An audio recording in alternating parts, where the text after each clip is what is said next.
On today's episode of Cruise Control, I'm doing a quick review on my 16-foot Suntracker Party Barge that I purchased in Bass Pro Shops over at Fort Myers. Let's take a look. Don't forget to like and subscribe and hit that notification icon for the latest videos.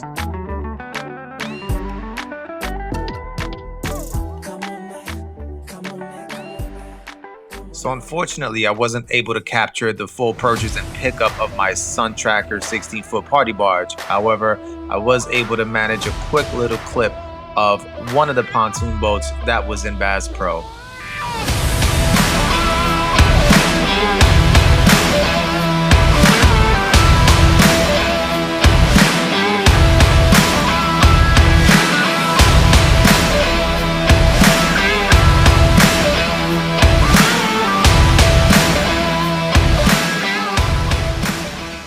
Alright, before we even get started, I do want to give a huge shout out to Caribbean Castaways and the Adventures of Happy Hours. Thank you for just everything that you do. You guys are the reasons to why I'm doing my own YouTube channel.